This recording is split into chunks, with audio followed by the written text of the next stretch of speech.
ننګرهار کې په لومړي ځل د هلال ګروپ کرنیز شرکت د کانال څخه په اجاره شوې ځمکه د هایبریډ تخمونو د تولید ودې پالنې اصلاح او پراختیا چارې پیل کړي دي دغه خصوصي شرکت یو انجینر محمد شکیب یوسفي وایي رومي بانجان کریلا بادرنګ او کدو پر نبات د هایبریډ تخمونو د تولید هڅې روانې دي او راتلونکي کوښښ کوي پر نورو سبزیجاتو هم کار وکړي.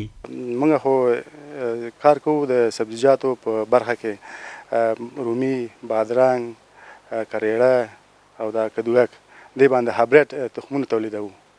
دې باندې کار کوو، فعلا دې باندې کار کوو چې دا دغه غواړو چې بیا نور آینده هندوانه په نورو سبزیجاتو باندې کار وکړو. اوس خو دا 4-5 سبزیجات هم دې باندې کار شروع کړی دا کوو.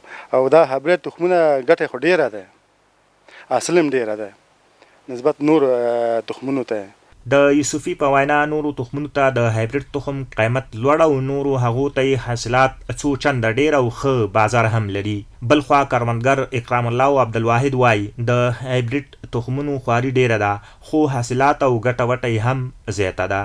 حاصلات خو د دې تخمونو ډیر دي د هایبریډ دا خو فروسس شوي جوړ شوي ښه تخمونه اعتمادي پې خلک په اعتمادي بس دا حاصلات دا ډیر ورکوي، ښه حاصلات ورکوي، ښایسته نتیجه ورکوي د نورو په توفیر باندې. ډیر فرق پکې دی پوه شوې. دې کې ډېرې ګټې په دې دي چې چې زر رسېږي او حاصلات ډیر ورکوي او هغه نور چې دی هغه بدون حاصلات نه ورکوي خو بس کوو شو کوو نه شو ختمېږي او دا چې دې باندې اطمینان یو موږ د الله په فضل باندې کېږي انشاءالله.